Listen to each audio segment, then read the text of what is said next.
পৃথিবীর সবচেয়ে প্রভাবশালী দেশগুলোর একটি নাম একসময় ছিল great Britain. Global trade, international finance, world diplomacy সবকিছুর কেন্দ্রবিন্দু ছিল লন্ডন। কিন্তু আজ সেই দেশই নিজের সবচেয়ে সফল মানুষদের ধরে রাখতে পারছে না। এই গল্পটার শুরু একজন খুব পরিচিত নাম দিয়ে, যার নাম ছিল লক্ষ্মী নিবাস মিত্তল। জন্ম রাজস্থানে, বেড়ে ওঠা কলকাতাতে এবং সেখান থেকে তিনি চলে যান লন্ডনে এবং সেইখানে কঠোর পরিশ্রমে তিনি তৈরি করেছিলেন পৃথিবীর অন্যতম বৃহৎ স্টিল এম্পায়ার, যার নাম আর্সেলার মিত্তল। 30 বছরেরও বেশি ইউকেতে বসবাসের পরে লক্ষ্মী মিত্তল এবার ব্রিটেন ছেড়ে অন্য দেশে চলে গেলেন। কিন্তু ব্যাপারটা এইখানেই শেষ নয়। তিনি যে একা নন, এটাই ব্রিটেনের আসল সংকট। গত 5 বছরে প্রায় 16,500-এরও বেশি মিলিয়নের ইউকে ছেড়ে চলে গেছেন। এটা পুরো ইউরোপের মধ্যে সর্বোচ্চ সংখ্যা। সবচেয়ে ভয়ঙ্কর ব্যাপার হলো শুধু মিলিয়নের নয়, ডক্টরস চলে যাচ্ছেন, আইটি ইঞ্জিনিয়ার্স চলে যাচ্ছেন, এন্টারপ্রেনার্স চলে যাচ্ছে, এমনকি সাধারণ মিডল ক্লাস পরিবার পর্যন্ত অন্য দেশে যাচ্ছে বেটার লাইফ খুঁজতে। আপনি শুনলে অবাক হয়ে যাবেন যে ট্যাক্স বাড়তে বাড়তে এমন অবস্থায় দাঁড়িয়েছে যে দেশে কিছু ক্ষেত্রে ইনকাম ট্যাক্স 70%-এর ওপরে। মানে আপনি 100 টাকা ইনকাম করলে আপনার হাতে আসবে মাত্র 30 টাকা বা কিছু ক্ষেত্রে তারও কম। তাহলে ব্রিটেনে এমন কি হচ্ছে যে মানুষ থাকতে না পেরে দেশ ছাড়ছে? আজকের পর্বে দেখা যাক ব্রিটেনের এই দুর্দশা কেন। এক সময়কার বিশ্বের সবচেয়ে শক্তিশালী দেশ কি সত্যি আর্থিক অভাবে দেউলিয়ার দিকে এগোচ্ছে?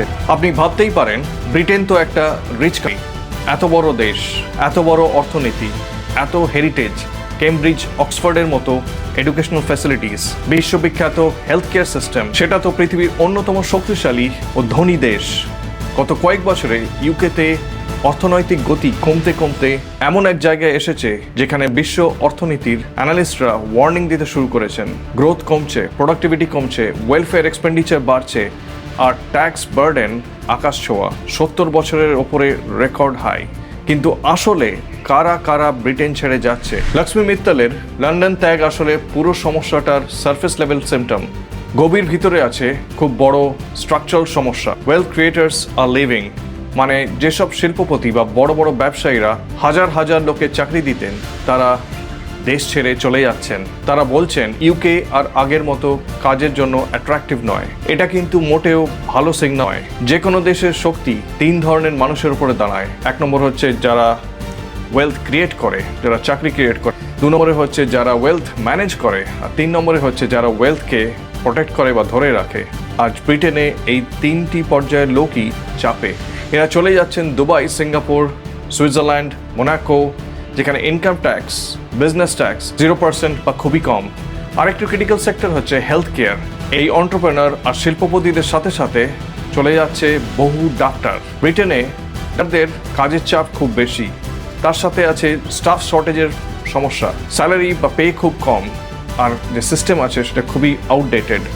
অস্ট্রেলিয়া, কানাডা, ইউএই, এখানে ডাবল স্যালারি বা ট্রিপল স্যালারি পাওয়া যায়। যেমন ইউএইতে স্পেশালিস্ট ডাক্তাররা অ্যাভারেজ প্রায় $200,000 স্যালারি পান।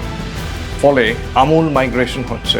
জেনারেল মেডিকেল কাউন্সিলের ডেটা বলছে 2023 সালে প্রায় 10,000-এরও বেশি ডক্টর ইউকে ছেড়েছেন বা ছাড়ার পরিকল্পনা করছেন।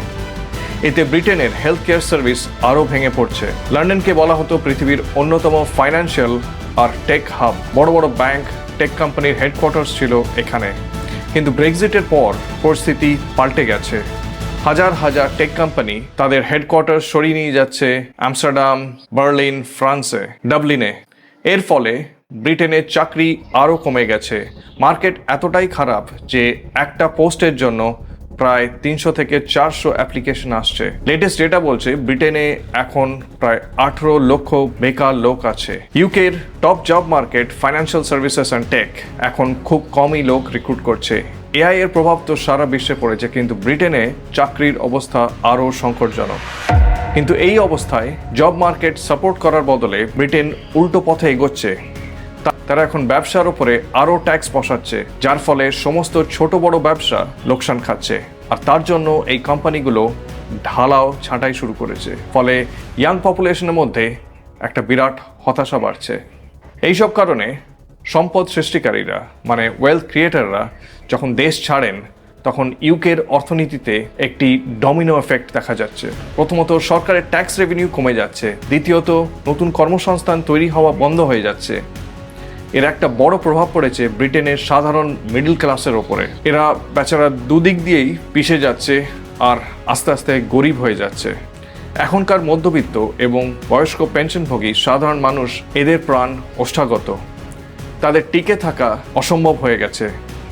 একদিকে রেন্ট, বাড়ি loan, payments, council tax, energy utility বিলস, গ্রসারি পেমেন্ট বা গ্রসারির যে খরচা, সব মিলিয়ে ইনকামের প্রায় 70 থেকে 80% খরচ হয়ে যাচ্ছে। একজন অ্যাকাউন্ট্যান্ট সম্প্রতি বিবিসিকে বলেছিলেন তিনি নাকি সপ্তাহে 50 ঘন্টা কাজ করেন আর ওনার স্ত্রী 40 ঘন্টা কাজ করেন, কিন্তু ট্যাক্সের জন্য ওনারা কিছুই জমাতে পারছেন না। ভেবে দেখুন, এটা কিন্তু খুবই দুর্ভাগ্যজনক। তাদের সন্তানদের ভবিষ্যতের জন্য কিছুই তারা সেভ করতে পারছে না। তাহলে এই দেশে থেকে কি লাভ? বুঝতে পারছেন, স্যালারি বাড়ছে না, জিনিসপত্রের দাম আকাশ ছোঁয়া, কিন্তু ট্যাক্স আরও বেড়ে চলেছে।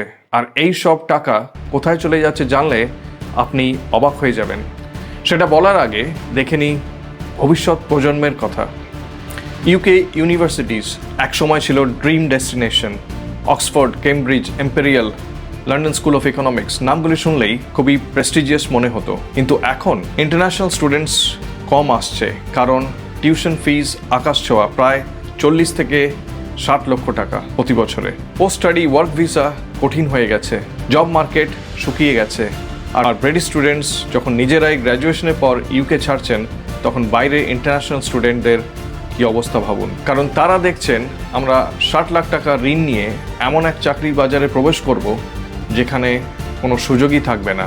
যেহেতু ইউকেতে ইউনিভার্সিটি সিস্টেম আজ entirely dependent on foreign students, সেজন্য এইসব ইউনিভার্সিটিগুলোতে এখন শুরু হয়েছে অবাধ কস্ট কাটিং অ্যান্ড জব ছাঁটাই হচ্ছে। কিন্তু প্রশ্ন হলো, ইউকে সরকার এই চরম অর্থনৈতিক সংকটের সময়েও ব্যবসায়ীদের দেশ ত্যাগের উপেক্ষা করে সাধারণ মানুষের ওপর কেন এবং কিভাবে ক্রমাগত করের বোঝা চাপিয়ে চলেছে? একটা দেশে ট্যাক্স থাকা খুবই স্বাভাবিক, কিন্তু ব্রিটেনের সমস্যা ট্যাক্স আছে সেটা নয়, সমস্যা হলো ট্যাক্সের মোট পরিমাণ, আর সেটা সাধারণ মানুষের জীবনে কতটা চাপ তৈরি করছে। এই ট্যাক্স ব্যবস্থা শুনলে আপনি হাসবেন না কাঁদবেন সেটা আপনিই ঠিক করুন। ইউকেতে আপনি যেদিকেই হাত বাড়ান সেখানে একটা না একটা ট্যাক্স দাঁড়িয়ে আছে। আপনি আর্ন করলে ট্যাক্স, খরচ করলে ট্যাক্স, বাড়ি নিলে ট্যাক্স, বিনিয়োগ করলে ট্যাক্স, রিটায়ার করলেও ট্যাক্স, এমনকি মৃত্যুর পরও ট্যাক্স। হ্যাঁ, ঠিকই শুনেছেন। ধরুন একজন মানুষ 100 টাকা আয় করলেন, ইনকাম ট্যাক্স আর ন্যাশনাল ইন্স্যুরেন্সে কেটে যায় একটা বড় অংশ। তারপর যে টাকা হাতে রইল সেটা খরচ করলে আবার ভ্যাট লাগে, ভিএটি। বাড়ি কিনলে আপনার লাগবে স্ট্যাম্প ডিউটি। এটা একটা বিরাট পরিমাণের ট্যাক্স।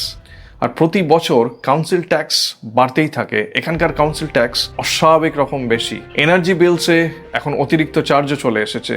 তারপর তো রইল আপনার transport, travel cost, food, insurance, সব কিছুতেই এখন ইনডাইরেক্ট ট্যাক্স। সব মিলিয়ে অনেক ক্ষেত্রেই দেখা গেছে 100 টাকার মধ্যে বাস্তবে পরিবারের কাছে ব্যবহারযোগ্য থাকছে মাত্র 30 টাকার মতো। একটা এক্সাম্পল দিয়ে বোঝানোর চেষ্টা করছি। ধরুন একটা মিডল ক্লাস পরিবার আছে, মা বাবা দুজনেই ফুল টাইম কাজ করেন, বছরে ডিসেন্ট ইনকাম আসে, কিন্তু রেন্ট, বাড়ি ভাড়া, মর্টগেজ বেড়েই চলেছে, কাউন্সিল ট্যাক্স বহু গুণ বাড়ছে, কিছু কিছু ক্ষেত্রে 10 to 20%। আগেই বললাম এটা একটা বিশাল পরিমাণ। চাইল্ড কেয়ার খুব ব্যয়বহুল, খাদ্যদ্রব্য ও এনার্জি বিলস আগের তুলনায় আরও অনেক বেশি এক্সপেন্সিভ, আর তার সাথে সাথে ফুয়েল, ট্রান্সপোর্ট সব কিছুতেই বাড়তি খরচ।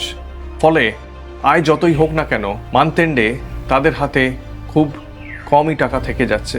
অর্থাৎ কাজের খাটনি বেশি, আয় বেশি, কিন্তু সঞ্চয় প্রায় নেই। এই জন্যেই অনেক লোকেরা আগেভাগেই রিটায়ার করে যাচ্ছে, অথবা তারা কাজ করতেই চাইছে না, জব মার্কেট থেকে বেরিয়ে যাচ্ছে, কারণ এত চাপ তারা সহ্য করতে পারছে না। অথবা অনেকেই খুব কম রোলে, কম টাকায় ছোট রোল নিয়ে থাকছে। সঞ্চয় করা দূরের কথা, অনেকে মাসের শেষে শ্বাস নিতে পারে না। মিডল ক্লাস আজ ভীষণই ফ্রাস্ট্রেটেড, কারণ তারা সারা দেশের ট্যাক্সের প্রধান বোঝা বহন করে, কিন্তু পরিষেবা, ধরুন এই health care, council, public transport আগের মতো পাচ্ছে না। তাই তারা দেশ ছেড়ে অন্য কোথাও যাওয়ার চেষ্টা করছে। পেনশনাররা যারা পেনশন নেয় তাদের সমস্যা আরও স্পষ্ট। ওদের ট্যাক্স বাড়ছে ইভেন দো ওদের ইনকাম সেইভাবে বাড়ে না। ধরুন যারা রিটায়ার করে গেছে তাদের অবস্থা ভাবুন। সরাসরি কথায় মিডল ক্লাস ও পেনশনারদের কস্ট অফ লিভিং এত বেড়ে গেছে যে তাদের কাছে পর্যাপ্ত টাকা থাকে না, তাদের লিভিং স্ট্যান্ডার্ড খুবই দ্রুত পতনের দিকে। এবং সবচেয়ে শকিং হচ্ছে ওখানকার লোকেরা সারা জীবন কষ্ট করে যা জমাবে সেটা তাদের সন্তানদের দিতে গেলে সেখানে 40% ইনহেরিটেন্স ট্যাক্স দিতে হবে, মানে মৃত্যুর পরও ট্যাক্সের থেকে নিস্তার নেই। ব্রিটেনের লোকেরা এটাকে ডেথ ট্যাক্স বলে। এবার আপনি ধরুন সারা জীবন খেটে খুঁটে একটু সঞ্চয় করে নিজের টাকা পেনশনের জন্য জমালেন, কিন্তু দেখবেন সেখানেও ট্যাক্স। এটাই এখনকার ব্রিটেনের সবচেয়ে উদ্বেগজনক বিষয়। কিন্তু কেন এই দুরবস্থা? কেন ব্রিটেনের রাজকোষ ফাঁকা? কেন এই রেকর্ড পরিমাণ ট্যাক্স বাড়ানো হচ্ছে? বর্তমান অর্থনৈতিক অবস্থা যদি একেবারে সহজ ভাষায় বোঝাতে হয় তাহলে একটা ফুটো ট্যাঙ্কের কথা ভাবুন। আপনি যতই জল ভরুন ট্যাঙ্ক কখনোই পূর্ণ হয় না, কারণ ট্যাঙ্কের তলা দিয়ে জল বেরিয়ে যাচ্ছে। ইউকেতেও ঠিক এই ঘটনাই ঘটছে। সরকার রেকর্ড পরিমাণ ট্যাক্স তুলছে, কিন্তু আরও বেশি টাকা বেরিয়ে যাচ্ছে ওয়েলফেয়ার, হেলথ কেয়ার আর ভর্তুকির খরচে। ফলে রাজকোষ ভরার আগেই ফাঁকা হয়ে যাচ্ছে।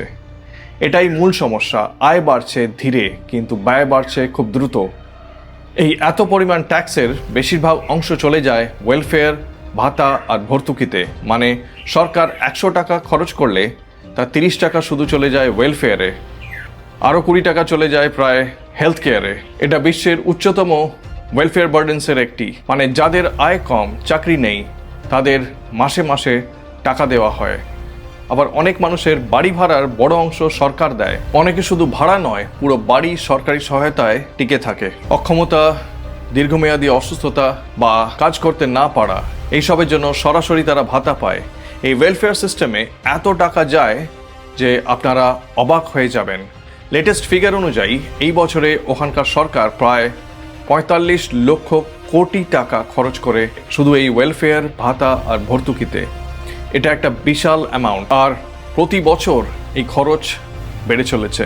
সব থেকে ওয়ারিং ফ্যাক্ট হচ্ছে যে এটা কমপ্লিটলি আনসাস্টেনেবল। এখন এখানেই আসে সবচেয়ে সেন্সিটিভ বাট এসেনশিয়াল বিষয়, ইলিগাল ইমিগ্রেশন। ওয়েলফেয়ার সিস্টেমটাই যখন এত নড়বড়ে, যখন পেনশন ও বেনিফিটসে খরচ সামলানোই কঠিন, তখন জনসংখ্যার ওপরে অতিরিক্ত চাপ বাড়ে, বিশেষ করে আনকন্ট্রোলড বা ইলিগাল ইমিগ্রেশন হলে। এটা ব্রিটিশ সরকারের ব্যয় আরও বাড়িয়ে দিচ্ছে। তার সাথে সাথে রয়েছে হাউজিং প্রেশার, কারণ এইসব ইলিগাল ইমিগ্রেন্টদের হাউজিং দিতে হচ্ছে, তাদের খাবার জোগাতে হচ্ছে। তো এটা একটা বার্ডেন। অলরেডি যে স্ট্রেসড আছে ইউকে ইকোনমি বা ইউকের কন্ডিশন, সেটাকে আরও খারাপ করে দিচ্ছে। তার সাথে সাথে আছে ন্যাশনাল হেলথ কেয়ারের ওপরেও বার্ডেন, কারণ এরা অসুস্থ হয়ে গেলে তাদের ফ্রিতে সার্ভিস দিতে হচ্ছে। ওয়েলফেয়ার পেমেন্টসও আরও বেড়ে গেছে। লোকাল কাউন্সিলসের খরচও অনেকটা বেড়ে গেছে। মানে যে ট্যাঙ্ক ইতিমধ্যেই ফুটো, সেখানে আরও বেশি দ্রুত পরিমাণে জল বেরিয়ে যাচ্ছে। এবং এটাই ব্রিটেনের অর্থনীতিকে ভিতর থেকে একদম খোকলা করে দিচ্ছে। ব্রিটেনের ন্যাশনাল হেলথ সার্ভিস আজ এমন চাপের মধ্যে আছে যে লাখ লাখ মানুষ চিকিৎসার জন্য মাসের পর মাস অপেক্ষা করছেন। বর্তমানে প্রায় 7 মিলিয়ন মানুষ NHS ওয়েটিং লিস্টে আছে। এটা ব্রিটিশ ইতিহাসের অন্যতম উচ্চতম সংখ্যা। কেউ কেউ জরুরি সার্জারির জন্য 6 মাস থেকে 1 বছর অপেক্ষা করছেন। আর ডক্টর বা ডেন্টিস্ট অ্যাপয়েন্টমেন্ট পাওয়া খুব লাকের ব্যাপার। অনেক সময় সপ্তাহের পর সপ্তাহ লাগে একটা অ্যাপয়েন্টমেন্ট পেতে। ডাক্তারেরা তাই চলে যাচ্ছেন, স্টাফ কম, চাপ বেশি, ফলে খরচ বাড়ছে কিন্তু সেবা কমে যাচ্ছে। এই বিশাল পরিমাণ টাকার অঙ্ক যদি ভাবেন, সেটা হচ্ছে 24 লক্ষ কোটি টাকা। ফ্রি হেলথ কেয়ারের প্রতিশ্রুতি আজ এমন জায়গায় এসে দাঁড়িয়েছে যেখানে মানুষ বলছে ট্যাক্স দিচ্ছি কিন্তু চিকিৎসা পাচ্ছি না। এখানেও খুব শোচনীয় অবস্থা। আর যখন দেশের বড় অংশের টাকা ওয়েলফেয়ার আর NHS সামলাতেই চলে যাচ্ছে, তখন স্বাভাবিকভাবেই চাপ পড়ে নিচের স্তরে। মানুষের দৈনন্দিন পরিষেবা ভেঙে পড়ছে। ওখানে এই সমস্ত পরিষেবা চালায় লোকাল কাউন্সিলগুলি। আজ ইউকের বহু কাউন্সিলের হাতে টাকা নেই। আপনারা হয়তো রিসেন্টলি বার্মিংহাম কাউন্সিলের কথা শুনেছেন। এটা শুধু ব্রিটেনের নয়, পুরো ইউরোপের মধ্যে সবচেয়ে বড় লোকাল অথরিটি। আর সেই বার্মিংহাম কাউন্সিল দেউলিয়া হয়ে গেছিল। মাসের পর মাস আবর্জনা তোলা হয়নি, রাস্তায় জঞ্জাল জমে থেকেছে দিনের পর দিন।